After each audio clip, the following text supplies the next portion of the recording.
How do I love a man who hurts me? Jokes about my body. He doesn't like my family. He threatens me always to lie against me if I ever say I'll leave him.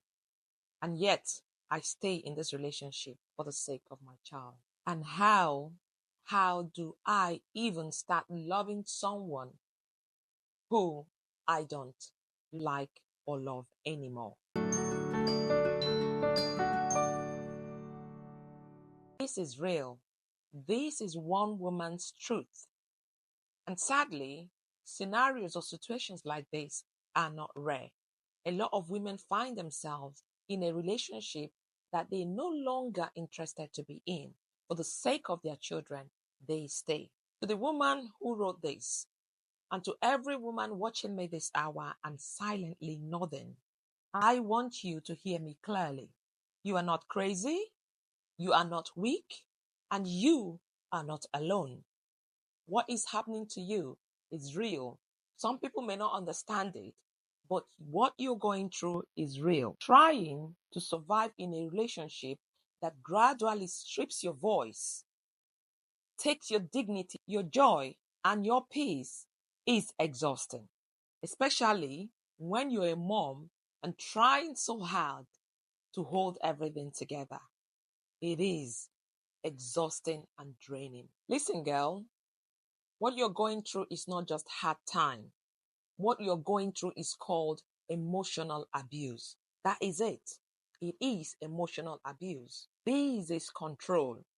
And for you, trying your very best to love someone who hurts you, my girl, this is not noble. It's not. It is survival. And I understand it. You're trying and desperately trying to survive, to keep it together. I know you want to stay for your child. I hear that. But staying in a toxic environment is not the same as protecting your child. I get what you're saying. I'm a mom of two. And I lived in a family where a lot of us were emotionally abused, and my mom was physically abused. So I get it. Sometimes I do ask my mom, why did you not leave? My mom would say to me, she didn't leave because of us. So I get you. I get the worry. If you leave your child, what's going to be their future?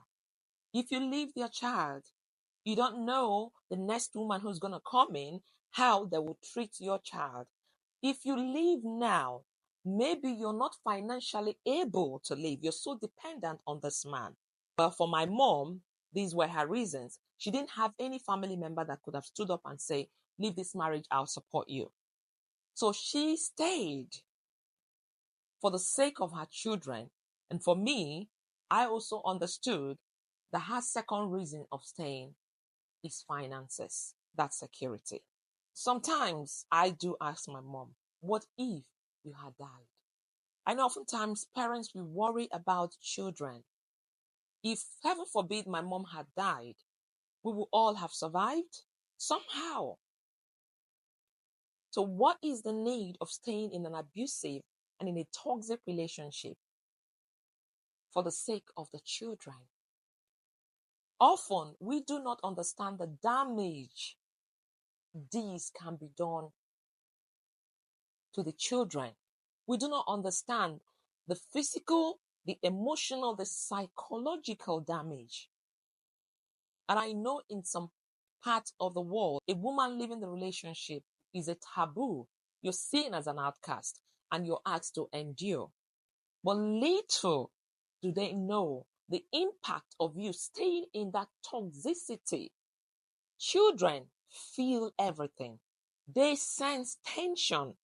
I lived this experience. And your child, whether a boy or a girl, may be sensing this tension. Maybe they are seeing it. Maybe they are questioning it. Because I remember as a child, I do question this. I do ask myself, why is my mom here? My point is, if you're doing this for your child, remember that child is also experiencing what you are going through. Oftentimes you would think they don't know. They know. They might be quiet, but they know. I'm telling you, they know.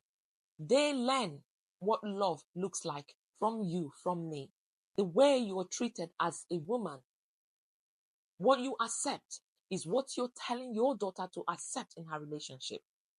And the way the man treats his wife, the son is watching.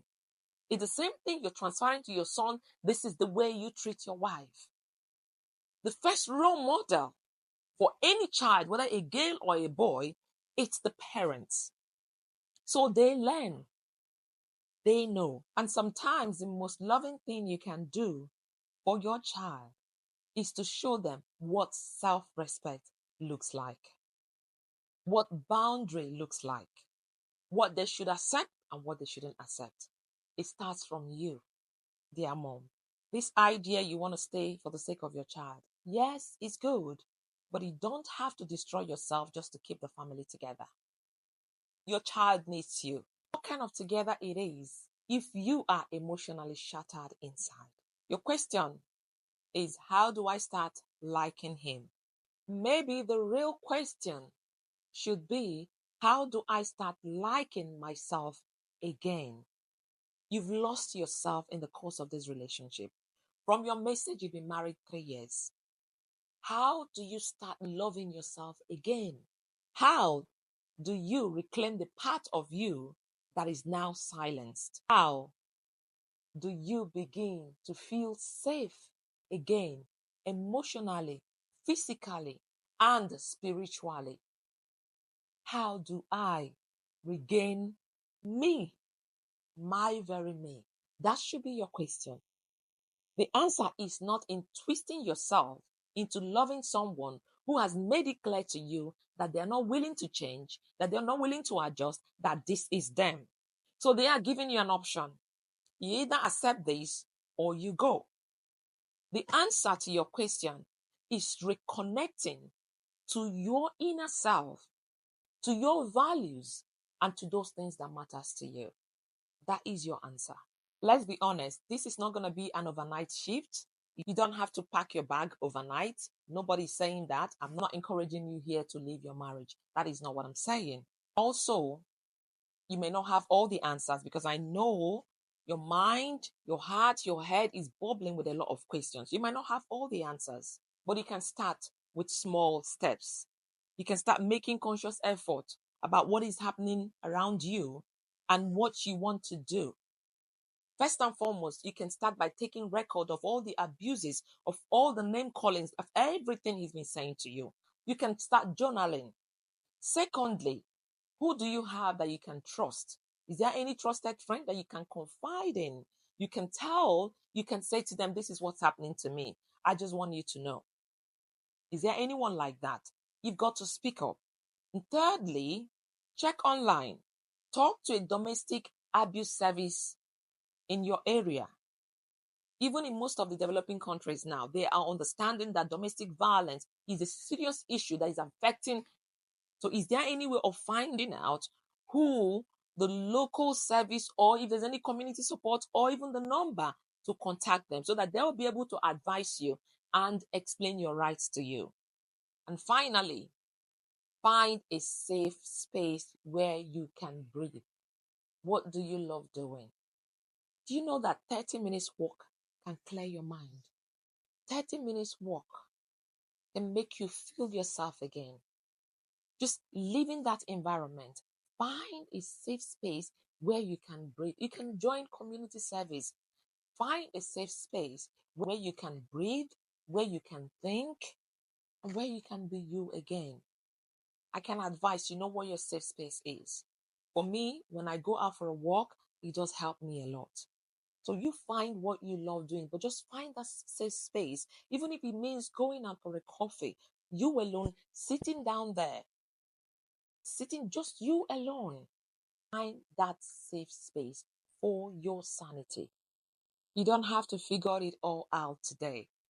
But all I'm saying is that peace is possible. Self-respect is possible.